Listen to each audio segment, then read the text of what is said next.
प्रेत और आत्माएं, इनको लेकर हर इंसान की अपनी अपनी अलग सोच है।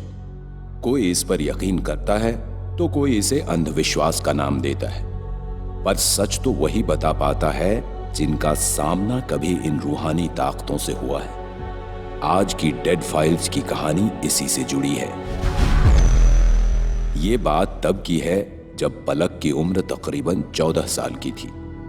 पलक जिस स्कूल में पढ़ती थी उस स्कूल के पिछले हिस्से में जाना सख्त मना था, लेकिन एक दिन रेसिस में पलक एक तितली को पकड़ते हुए उसके पीछे पीछे भागती हुई कब स्कूल के पीछे चली गई उसे पता ही नहीं चला। जब पलक को यह समझ आया कि वो स्कूल के पीछे है तो वो तुरंत स्कूल की तरफ लंबे लंबे कदमों से बढ़ने लगी कि तभी उसकी नजर जमीन पर पड़ी चमचमाती हुई किसी चीज पर पड़ी जो कि सोने की चेन की तरह लग रही थी।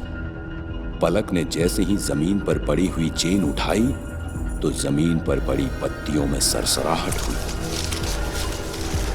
और तेज हवा चलने लगी, जिससे जमीन पर पड़ी पत्तियां उड़ने लगी और पत्तियों के नीचे दबी हुई कब्र पलक को दिखने लगी। पलक चीखते हुए तेजी से स्कूल की तरफ भागने लगी, लेकिन पलक हर बार भाग भाग के घूमकर फिर उसी कब्र के पास पहुंचती थी। पलक थक हार के हाँफने लगी थी कि तभी पलक को किसी ने पीछे से आवाज दी, पलक। पलक डर के चारों तरफ देखने लगी कि तभी कब्र में से किसी ने पलक का पैर पकड़कर खींचा और पलक जमीन पर गिर पड़ी और कोई पलक को पत्तियों के अंदर खींचे जा रहा था। पलक रोते हुए चिल्लाते चिल्लाते बेहोश हो गई। शाम के 6 बज चुके थे, लेकिन पलक अभी तक घर नहीं पहुंची थी और ना ही पलक के किसी फ्रेंड को पता था कि पलक कहाँ है। इसलिए पलक के माता पिता पलक को ढूंढने निकले और स्कूल का चप्पा चप्पा छान मारने के बाद पलक को स्कूल के पिछले हिस्से में ढूंढा गया तो पलक स्कूल के पीछे वाली कब्र पर बेहोश पड़ी थी। पलक के पापा पलक को घर लेकर आए। तकरीबन रात के 1 बजे की बात थी। पलक नींद से उठकर वॉशरूम गई और वॉशरूम में जब उसकी नजर मिरर पर पड़ी तो उसने देखा कि मिरर में उसे अपने चेहरे के साथ साथ वो कब्र भी दिख रही थी जो स्कूल के पीछे साइड में थी। पलक जोर से चीखी और दुबक के एक कोने में जाकर बैठ गई और उसके ठीक सामने एक लड़की बैठी थी जिसने अपने चेहरे को अपने पैरों के बीच छुपाया हुआ था और फिर चीखी और चीखती ही रही। पलक की चीखें सुनकर पलक के पेरेंट्स जब रूम में आए तो पलक वॉशरूम का दरवाजा नहीं खोल रही थी। पलक के पापा ने दरवाजे को धक्का मार मार कर दरवाजा खोला तो पलक सहमी हुई एक कोने में बैठी थी। पलक के पेरेंट्स ने पलक को समझा बुझाकर सुलाया। सुबह 6 बजे पलक की नींद किसी के रोने की आवाज से खुली। पलक ने उठकर अगल बगल में देखा तो वहां कोई नहीं था। पलक फिर से लेट गई और जैसे ही पलक ने करवट बदली तो उसके ठीक सामने एक लड़की लेटी हुई उसे घूर रही थी। ये देख जैसे मानो पलक के नसों का गर्म खून बर्फ की तरह जम गया और आवाज हलक में अटक कर रह गई और अचानक पलक की आंखों के सामने पूरा अंधेरा हो चुका था और पलक को ऐसा लगने लगा जैसे वो किसी बक्से में बंद हो। लेकिन पलक कोई ऐसे वैसे बक्से में नहीं, कॉफिन में कैद थी। पलक को अब ठीक से सांस भी नहीं आ रही थी। पलक छटपटाते हुए पूरी ताकत से कॉफिन पे पैर मारे जा रही थी, लेकिन उसका कोई फायदा नहीं हुआ और कुछ देर बाद कॉफिन के पीछे से 2 हाथ धीरे धीरे पलक के गले को जकड़ने लगे और फिर एक एक करके कई सारे हाथ कॉफिन के अंदर आने लगे और पलक के शरीर को जकड़ने लगे। पलक चीखने लगी और चीखते चीखते आंख खोली तो वो अपने बेड पर लेटी हुई थी। दूसरे दिन पलक काफी डरी हुई थी, इसलिए आज पलक के साथ उसकी मम्मी सुधा भी सोई थी। रात 2:30 बजे की बात है। पलक की मम्मी की नींद किसी के रोने की आवाज से खुली।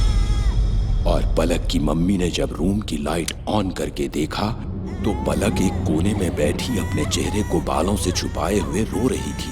पलक की माँ जैसे ही आगे बढ़ी और पलक को हाथ लगाया तो पलक ने अपनी मम्मी को घूर के देखा और अपनी मम्मी पे चीखते हुए उन्हें जोर से धक्का दिया।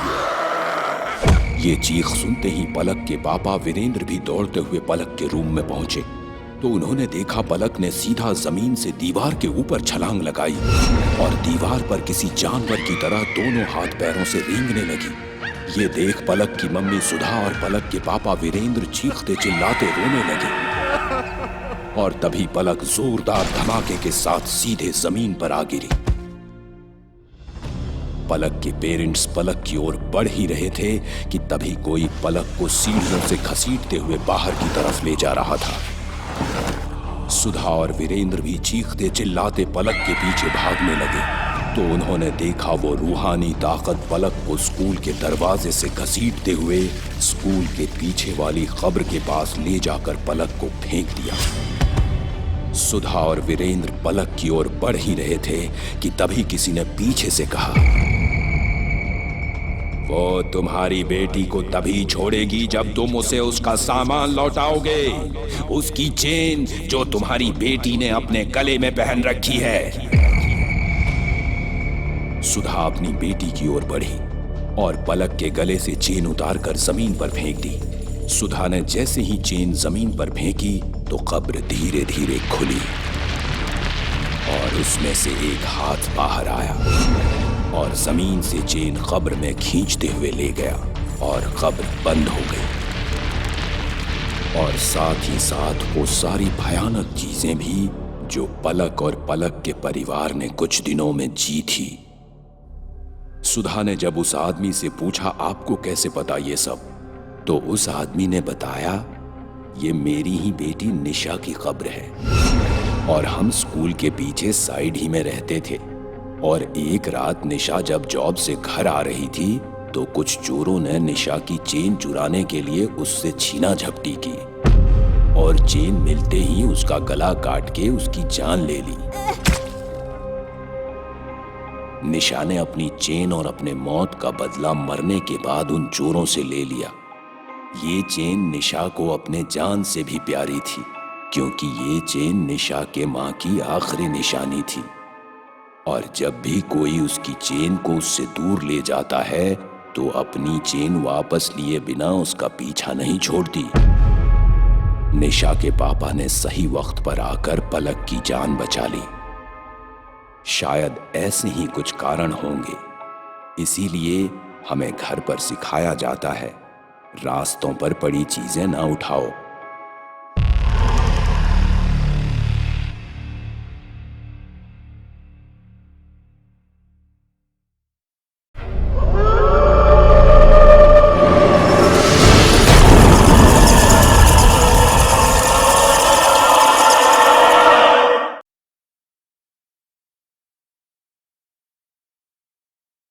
টাকা ধ্যান, টাকা জ্ঞান, টাকা চিন্তামণি, এটা তো একটা ডায়লগ।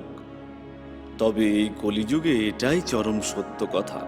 কারণ আজকাল লোকজন সম্পত্তি, টাকা এইসবের জন্যই নিজের সীমানা ছাড়িয়ে এমন কিছু করে ফেলে যার মূল্য তাদের জীবন দিয়েই শোধ করতে হয়। আজকের ডেট ফাইলসের কাহিনী এর সাথেই জড়িত। মোহিত আর গরিমা হলো ভাই বোন আর রিমা মোহিতের ওয়াইফ। তিনজন প্ল্যান মতো শুক্রবার রাতে মুম্বাই থেকে গোয়ার রোড ট্রিপে বেরোলো। মুম্বাই থেকে প্রায় 180 কিলোমিটার আসার পরে কাশেডি ঘাট শুরু হলো, যেখানে হালকা হালকা ঠান্ডা হওয়া শুরু হয়ে গিয়েছিল। গাড়িটা খুব জোরে সামনে এগোচ্ছিল। এমন সময় হঠাৎ মোহিতকে গাড়িটা সাইডে থামাতে হলো, কারণ রাস্তার ঠিক মাঝখানে একজন লোক রক্তে মাখামাখি অবস্থায় অজ্ঞান পড়েছিল। তিনজন গাড়ি থেকে নেমে যেই ওই লোকটাকে সাহায্য করতে গেল, হঠাৎ এক ঝটকায় মাটিতে পড়ে থাকা সেই লোকটা দাঁড়িয়ে উঠে পড়ল আর তিনজনকেই দেখতে থাকলো। তিনজন সোজা গাড়ির দিকে দৌড়ায় আর যেই গাড়ির দরজাটা খুলে গরিমা ভেতরে বসতে গেল, গাড়ির গায়ের থেকে একটা হাত বেরিয়ে এলো যেটা গরিমার পা চেপে ধরল। গরিমা খুব কষ্ট করে নিজের পা ছাড়ালো আর সোজা গিয়ে গাড়িতে বসে পড়ল। তিনজনে খুব ভয় পেয়ে গিয়েছিল আর দ্রুত বেগে সামনে এগোলো। তখনই হঠাৎ মোহিতের গাড়ির সামনে একটা মেয়ে চেঁচাতে চেঁচাতে দৌড়ে আসছিল। সেই মেয়েটাকে জোরে নিজের দিকে আসতে দেখে মোহিত ব্রেক মারল। তিনজনে চোখ বন্ধ করে ফেলল, আর যখন চোখ খুলল জোরে দৌড়ে আসা সেই মেয়েটা সেখানে ছিলই না। আর পর মুহূর্তেই মোহিতের গাড়িটা জোরে জোরে নড়তে শুরু করলো। তিনজনে জোরে চেঁচাতে লাগলো। গাড়ি থামার সময় গরিমা একদম শান্ত হয়ে গিয়েছিল। মোহিত বেশ কয়েকবার গরিমার সাথে কথা বলাতেও যখন গরিমা কোনো উত্তর দিল না, তখন মোহিত গাড়িটা থামালো আর গাড়ির ভেতরের আলোটা অন করে দেখতে পেল গরিমা মারা গেছে। কারোর প্রাণ বাঁচাতে চাওয়ার মূল্যে মোহিত নিজের বোনের প্রাণ দিয়ে পরিশোধ করতে হলো। পরিবার বলতে মোহিতের শুধু গরিমা আর রিমাই ছিল, কারণ মোহিতের বাবা মা কয়েক বছর আগেই মারা গিয়েছিলেন। এখন গরিমাও থাকলো না। গরিমা মারা যাওয়ার প্রায় 3 মাস পরে মোহিত আর রিমা আবার মুম্বাই থেকে গোয়া যাওয়ার জন্য রওনা হলো। কিন্তু ট্রাফিক জ্যামের কারণে বেশ রাত হয়ে গিয়েছিল। কিন্তু রাস্তা একদম পরিষ্কার হয়ে গিয়েছিল এখন। মোহিত হাইওয়েতে শুনশান রাস্তায় জোরে গাড়ি চালিয়ে যাচ্ছিল। তখনই ওর গাড়ির সামনে হঠাৎ একটা লোক এসে পড়ল। মোহিত গাড়ির ব্রেক কষল, কিন্তু গাড়ির স্পিড বেশি থাকার জন্য গাড়িটা লোকটাকে ধাক্কা মেরে রেলিংয়ের সাথে গিয়ে ধাক্কা মারল। রিমা আর মোহিত গাড়ি থেকে নেমে কাউকেই সেখানে দেখতে পেল না। তারপর হঠাৎ মোহিতের নজর পড়ল একটা পাথরের উপর, যেখানে লেখা ছিল কাশেডি ঘাটে শুরু। এটা দেখে মোহিত আর রিমার যেন পায়ের নিচ থেকে মাটি সরে গেল, কারণ কাকতালীয়ভাবে এটাই সেই জায়গা যেখানে গরিমার মৃত্যু হয়েছিল। মোহিত আর রিমা তাড়াতাড়ি গাড়ির দিকে দৌড়ালো। তখনই হঠাৎ গাড়ির হর্ন বেজে উঠল। ভাববার বিষয় এটাই যে মোহিত আর রিমা গাড়ির বাইরে থাকা সত্ত্বেও গাড়ির হর্ন কে বাজালো।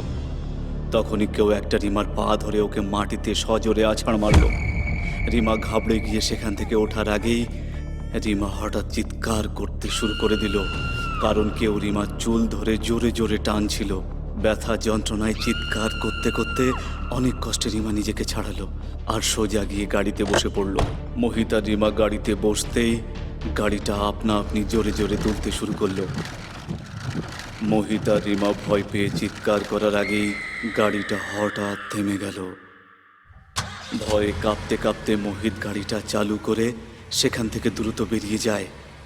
তখনই ওর লক্ষ্য পড়ল গাড়ির রিয়ার ভিউ মিররে, আর ও দেখতে পেল গাড়ির পেছনের সিটে একটা মেয়ে চুল দিয়ে তার মুখ ঢেকে বসে আছে। ঘাবড়ে গিয়ে মোহিত জোরে ব্রেক কষল আর পেছনে তাকিয়ে কাউকে দেখতে পেল না। তখনই রিমা জোরে চিৎকার করে ওঠে।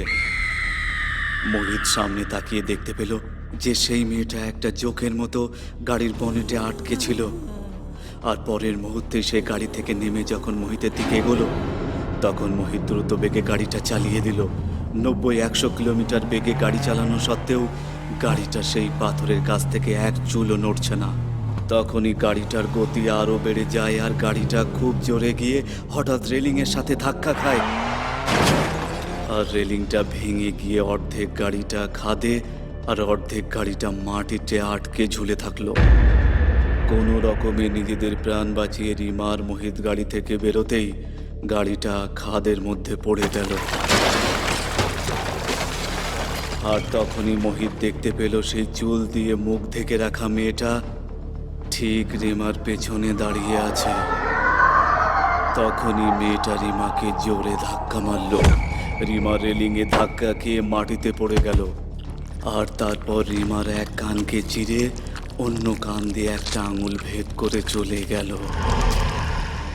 দেখতে দেখতে রিমার মুখে এমন সব আঘাতের চিহ্ন ফুটে ওঠে যেন কেউ রিমাকে ধরে মারছে। যন্ত্রণার চোটে রিমা না উঠতে পারছিল না চিৎকার করতে পারছিল। আর তারপর রেলিংয়ের থেকে একটা লোহার রড ভেঙে পড়ল আর রিমার বুক ভেদ করে একেবারে চলে গেল। তারপর সেই আত্মাটা রিমাকে তুলে খাদের মধ্যে ফেলে দিল। আর সাথে সাথে রিমার গল্পটা ওখানেই শেষ হলো। এবার মোহিত তার প্রাণ বাঁচানোর জন্য সেখান থেকে দৌড়াতে শুরু করলো। আর তখনই মোহিতে একটা গলা শুনতে পেল, বেশি দূর পালাতে পারবে না মোহিত। দৌড়াতে দৌড়াতে মোহিত পেছনে ফিরে তাকালো আর দেখতে পেল একটা হাত মোহিতের দিকে সজোরে এগিয়ে আসছে, আর সেই হাতটা মোহিতের গলা ধরে ওকে টেনে পেছনের দিকে এলো আর ওর মাথাটা ধরে রেলিং ঠুকতে শুরু করলো। কিছুক্ষণ এমন চলার পর রক্তারক্তি মোহিত আধমরা হয়ে মাটিতে পড়ে গেল। আর তারপর কোথা থেকে যেন প্রচুর টাকা পয়সা উড়ে উড়ে এসে মোহিতের ওপরে পড়তে শুরু করলো। আর মোহিত সেই টাকা পয়সা নিচে চাপা পড়ে যেতে লাগলো। আর তখনই মোহিতের কানে একটা শব্দ ভেসে এলো, একবার তো বলে দিতে, আমি সমস্ত কিছু জায়গা সম্পত্তি তোমার নামে করে দিতাম, কিন্তু তুমি আমার দুর্বল মনের সুযোগ নিয়েছো আর সেই রাতে আমাকে ভয় দেখানোর প্ল্যান করলে, আর আমাকে এত ভয় দেখালে যে আমার হার্ট অ্যাটাক এসে গেল আর আমার মৃত্যু হয়ে গেল। এ কথা বলেই গরিমার আত্মা মুখে টাকা ঠুসে দিতে থাকে আর তারপর মোহিতের শ্বাস বন্ধ হয়ে যায়। গরিমা তার মৃত্যুর বদলা সেই জায়গাতেই নিল যেখানে গরিমার ঠিক মৃত্যু হয়েছিল। মোহিত টাকা পয়সা আর সম্পত্তির লোভে এতটাই অন্ধ হয়ে গিয়েছিল যে ওর বোনের প্রাণ কেড়ে নিয়েছিল। তাই জন্যই বলে, টাকার হাতছানিতে ভালো মানুষেরও ভদ্রতার মুখোশ খুলে যায়।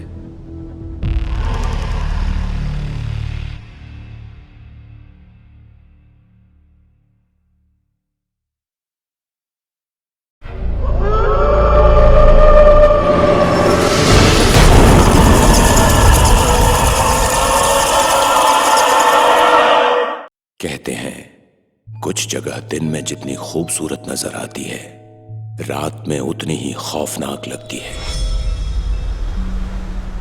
गुजरात का डुमस बीच भी उन्हीं में से एक है, शायद इसलिए क्योंकि वहां क्रेमेशन ग्राउंड यानी कि शमशान घाट है। ये भी इंडिया के टॉप मोस्ट हॉन्टेड जगहों में से एक है, जहां रात में जो भी गया वो लौट के वापस नहीं आया।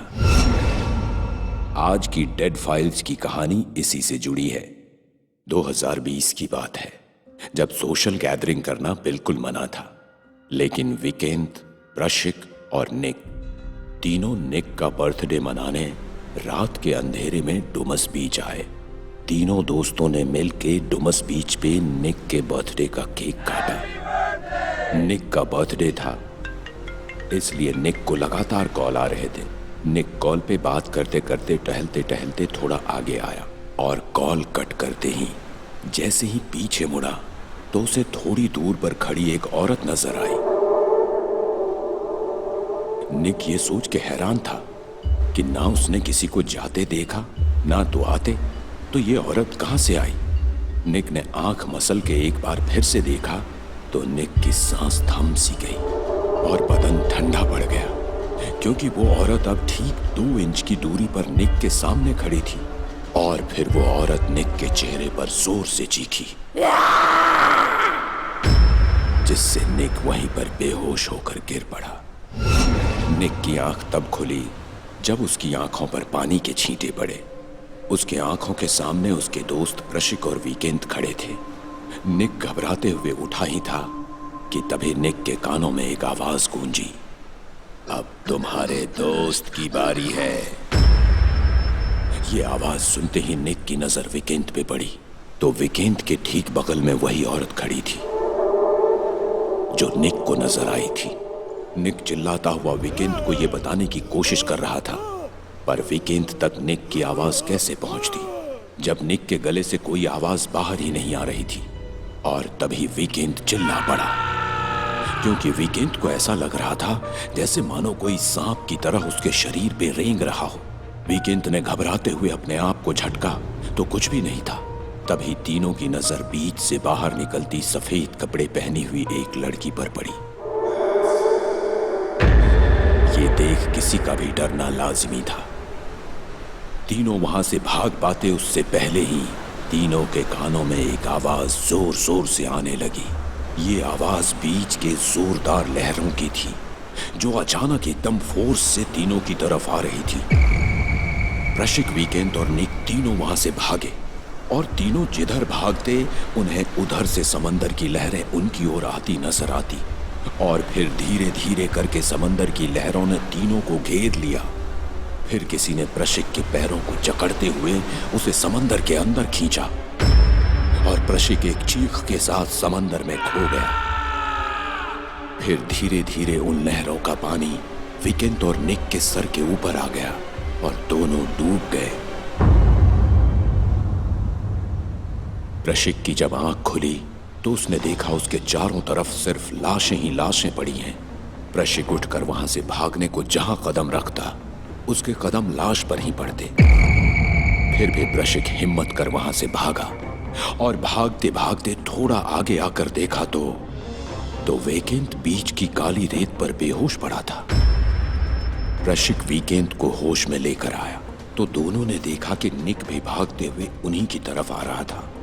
अब तीनों यहां से अपनी जान बचाकर भागना चाहते थे। भागते भागते वीकेंड किसी चीज से टकराकर नीचे गिरा तो उसने देखा कि निक वहां बेहोश पड़ा था।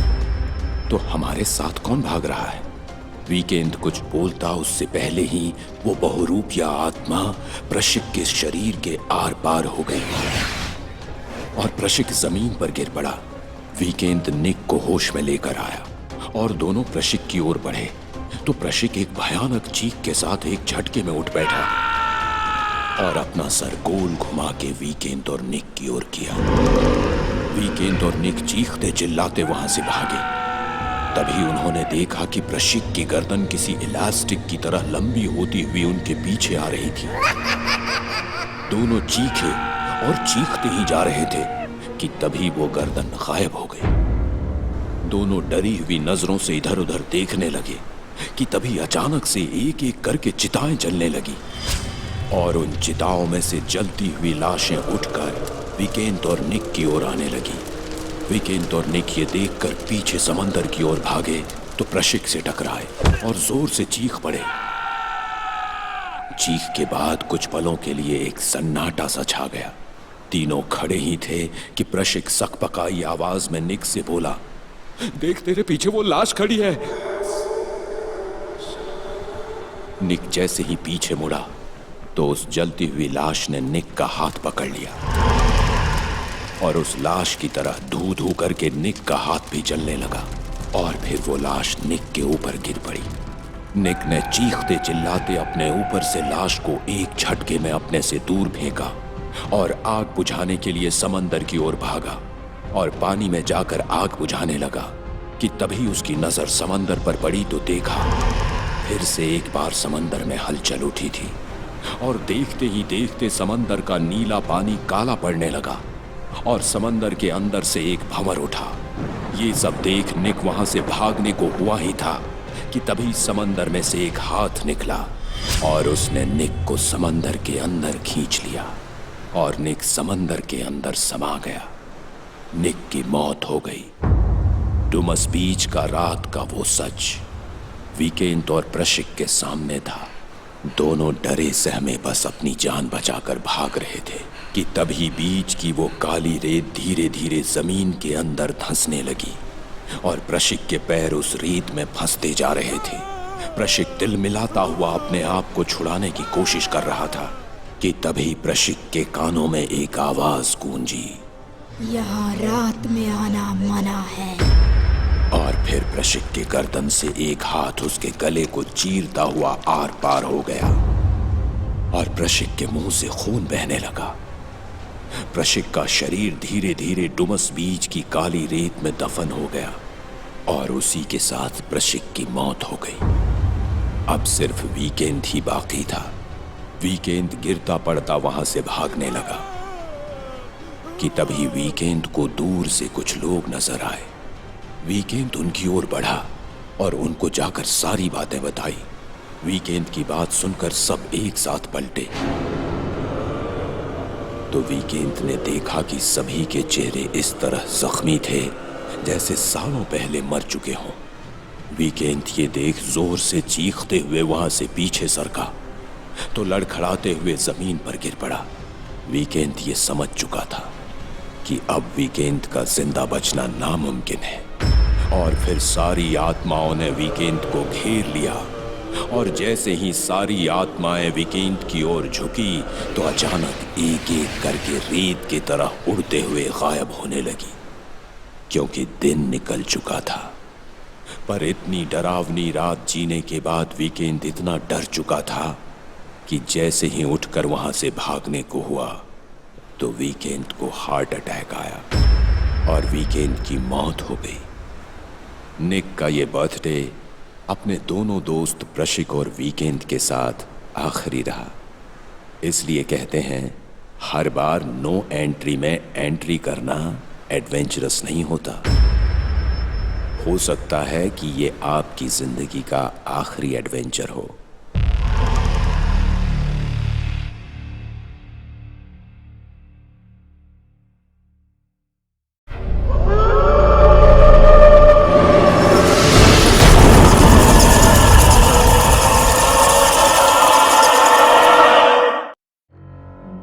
कहते हैं जब आत्माएं शरीर को त्यागती हैं तब उनका इस दुनिया के रिश्तों नातों से भी रिश्ता टूट जाता है। पर क्या होता है जब कोई कुदरत के बनाए हुए इन नियमों से छेड़छाड़ करता है? आज की डेड फाइल्स की कहानी इसी से जुड़ी है। रीति, जिसका अपने पति से डिवोर्स हो चुका था, वो अपने दोनों बच्चों आरूह और अयान के साथ अमरावती में अपने पापा के घर से कुछ दूर एक घर में रहती है। रीति का बेटा अयान 10 साल का है और आरूह 12 साल की। कुछ ही दिनों पहले कोरोना से रीति की मां शारदा की मौत हो गई थी और इसी वजह से रीति के पापा थोड़े चेंज के लिए शहर से दूर अपने रिश्तेदारों के घर कुछ दिनों के लिए गए थे। एक रात रीति अपने मोबाइल पर ऑनलाइन कुछ सर्च कर रही थी कि तभी उसे एक ऐप के बारे में पता चला जिससे आत्माओं से बातें कर सकते हैं। रीति ने उस ऐप को डाउनलोड कर अपनी मम्मी की आत्मा को बुलाने की कोशिश की। काफी देर कोशिश करने के बाद कुछ रिस्पॉन्स न आने पर रीति ने ऐप को डिलीट कर दिया। रीति को अपनी मां का मोह बहुत भारी पड़ने वाला था, क्योंकि आत्माएं आती तो इंसान के बुलाने पर हैं, लेकिन जाती अपनी मर्जी से हैं। दोपहर का वक्त था। रीति खाना खाकर लेटी थी और तभी उसने एक आवाज सुनी। रीति, मैं आ गई। रीति ने उठकर इधर उधर देखा तो वहां कोई नहीं था। रीति जैसे ही वापस लेटी तो उसने देखा उसके बेड पर उसके ठीक बगल में उसकी मां लेटी हुई है। ये देख रीति सकपका गई और लाख चिल्लाने की कोशिश करने पर भी चिल्ला नहीं पाई। रीति झटके से बेड से उठी तो देखा वहां कोई नहीं था। घबराई हुई रीति ने कांपते हाथों से टेबल पर रखा पानी का ग्लास उठाया और जैसे ही पानी पीने लगी तो पानी का रंग अपने आप बदलने लगा और वो बदलकर खून में तब्दील हो गया। रीति ने ग्लास फेंका और जोर से चीखी और आंख बंद कर ली। फिर रीति ने धीरे से आंख खोल के देखा तो वहां कोई नहीं था और ऐसा लग रहा था मानो वहां कुछ हुआ ही नहीं था। रीति ने सोचा कि ये कोई सपना होगा या कोई वहम। उसने खुद को इस तरह से समझाकर अपने आप को संभालने की कोशिश की और किचन की ओर बढ़ी। रीति किचन में काम करते हुए ये सब सोच ही रही थी कि रीति को अयान के रूम से बातें करने की आवाजें आने लगी। रीति हाथ का सारा काम छोड़कर अयान के रूम की ओर बढ़ी, ये देखने के लिए कि अयान किससे बातें कर रहा है। तो रीति ने देखा अयान के सामने रीति की मां बैठी हुई है और अयान अपने नानी से बातें कर रहा था। ये देख रीति ने चिल्लाते हुए कहा, अयान हटो वहां से! अयान हटो वहां से! रीति की आवाज सुन अयान जैसे ही उठकर रीति की ओर बढ़ा तो रीति की मां ने अयान को पीछे से जोर से धक्का दिया और अयान का सर सीधा दीवार से जा टकराया और अयान बेहोश हो गया। रीति की मां रीति को घूर रही थी। रीति ने बेहोश पड़े अयान को गोद में उठाया और भागते हुए आरूह को आवाज देने लगी, आरूह, बाहर आओ! आरूह! आरोह के बाहर न आने पर रीति आरोह को लेने उसके रूम में गई तो उसने जो मंजर देखा उसने उसे झंझोड़ कर रख दिया। आरोह सीलिंग से चिपकी ऊपर लटकी हुई थी। ये देख रीति जोर से चीखने लगी कि तभी आरोह दीवार पर उल्टा चलते हुए कहने लगी, रीति मैं आ गई, मुझे यहाँ क्यों बुलाया रीति? रीति रोते हुए चीख चीख कर बोल रही थी, प्लीज मम्मी, प्लीज उसको छोड़ दो, प्लीज उसको छोड़ दो मम्मी। और देखते ही देखते आरोह के हाथ पीछे की तरफ मुड़ने लगे और पैर टेढ़े होने लगे और आरोह सीलिंग से आके सीधा नीचे गिरी और वो आत्मा आरोह को सीलिंग से नीचे की ओर पटकने लगी तब तक जब तक आरोह की मौत नहीं हो गई। रीति के इतना गिड़गिड़ाने पर भी रीति की मां ने रीति की एक ना सुनी, क्योंकि रीति जिसे अपनी मां समझ रही थी वो अब रीति की मां नहीं, एक प्रेत आत्मा थी। इसके तुरंत बाद रोती हुई रीति अपने आप को संभालते हुए अयान को लेकर भागने लगी। रीति भागने की पूरी कोशिश करने के बाद भी अपनी जगह से एक कदम नहीं हिल पा रही थी और तभी अचानक किसी ने रीति के हाथों से अयान को जोर से खींचा और घसीटते हुए सीढ़ियों से ऊपर की तरफ ले गया और ऊपर से नीचे फेंक दिया।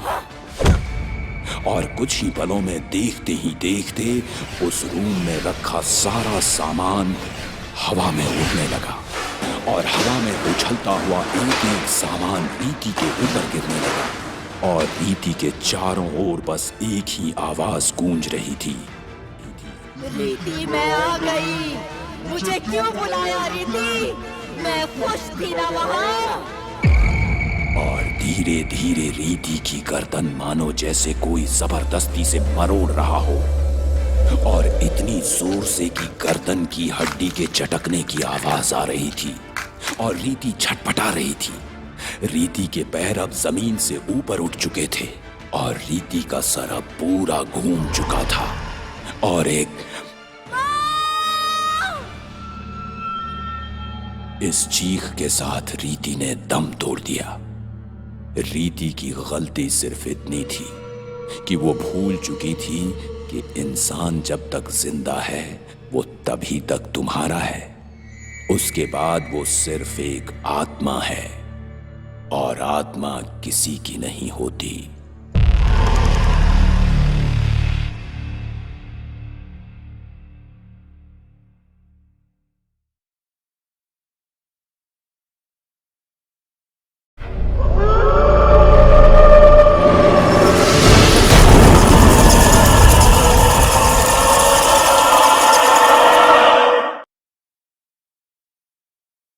कहते हैं जैसे दुनिया में हर इंसान बुरा नहीं होता, वैसे ही हर आत्मा भी बुरी नहीं होती। कुछ आत्माएं बस उन्हीं को परेशान करती हैं जिन्होंने उन्हें कोई तकलीफ दी है या उनके साथ कुछ बुरा किया है। आज की डेड फाइल्स की कहानी ऐसी ही आत्मा की है। अनुराग दिल्ली की भीड़ भाड़ से दूर वीकेंड मनाने अपने दोस्त पीयूष के साथ मनाली आया। दोनों ने होटल में एक रूम लिया और रूम के अंदर जाकर दोनों फ्रेश हुए और मनाली के हसीन वादियों में घूमने निकल गए। मनाली में इतनी कड़ाके की ठंड थी कि कोई भी इंसान बिना गर्म कपड़ों के रह ही नहीं सकता था।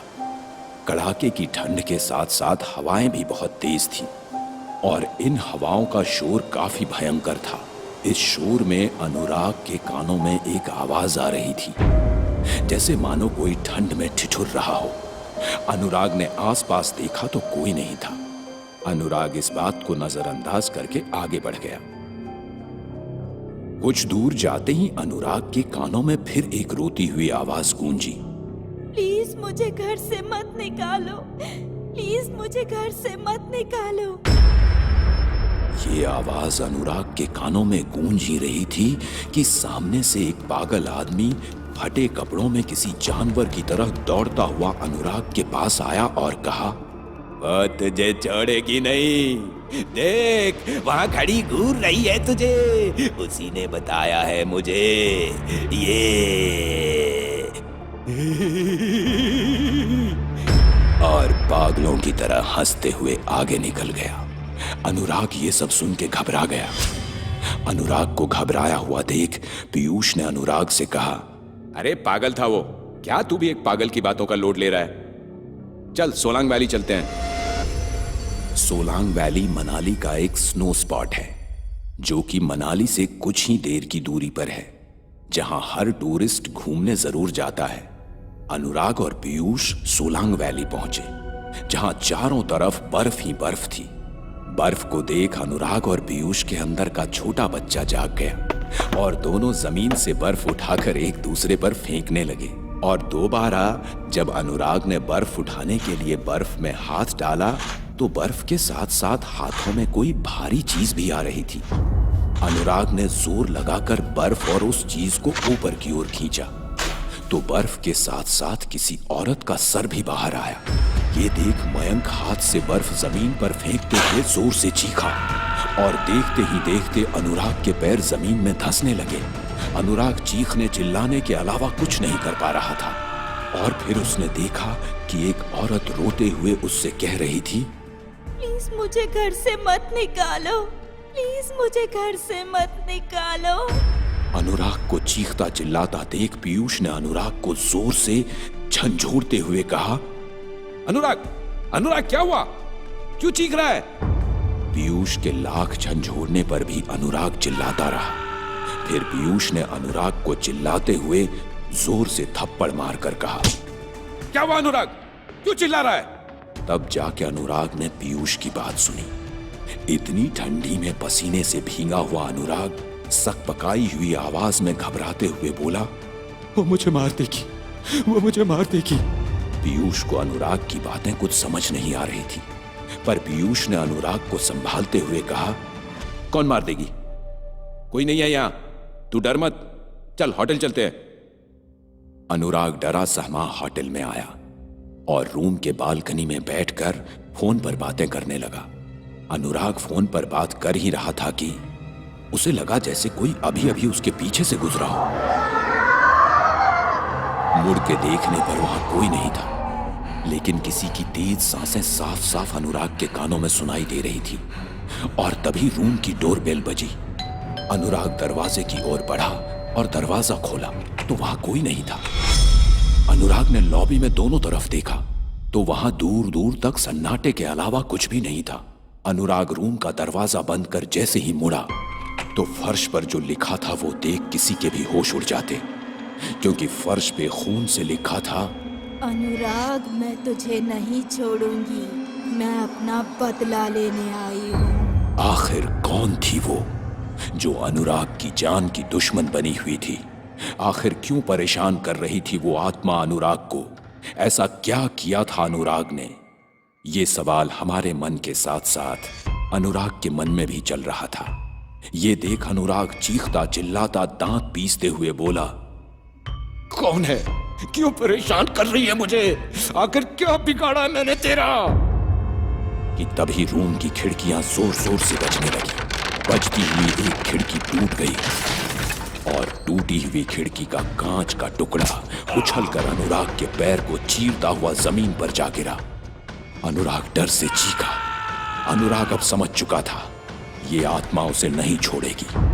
जख्मी अनुराग अपने आप को संभालता हुआ बचाओ बचाओ चिल्लाते हुए उठकर बाहर भागने लगा, पर पूरे होटल में अनुराग के अलावा कोई नहीं था।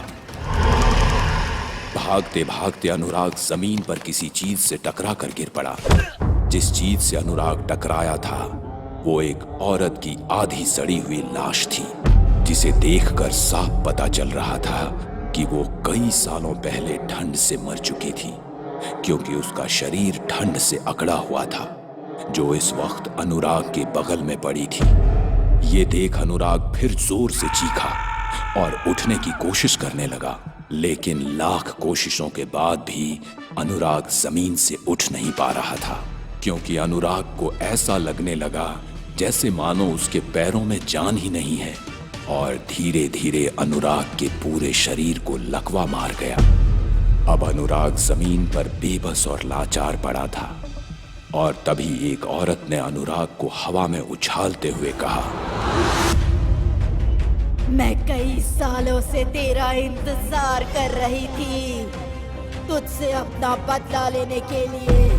पिछले जन्म में तू मेरा पति था और हम लोग मॉल रोड के पास इसी शहर में रहते थे। तूने एक दिन शराब पीकर मुझे बहुत मारा और घर से बाहर निकाल दिया। मैंने तेरे हाथ पैर जोड़े, तेरे सामने गिड़गिड़ाई कि मैं इतनी ठंड में कहाँ जाऊंगी, प्लीज मुझे घर से मत निकालो।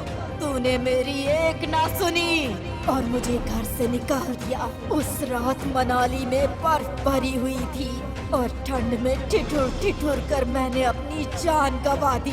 तुझे इस बात का पता लगते ही तू यहाँ से भाग गया, लेकिन मैं तेरा इंतजार करती रही और आज तू भी वैसी ही मौत मरेगा।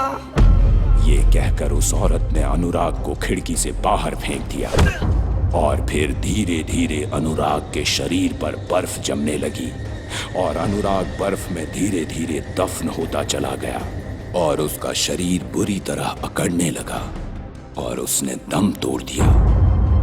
लेकिन उस औरत ने पीयूष को जरा सी भी चोट नहीं पहुंचाई। अनुराग को अपने पिछले जन्म का किया इस जन्म में अपनी जान देकर पूरा करना पड़ा। शायद इसी को कर्मों का फल कहते हैं।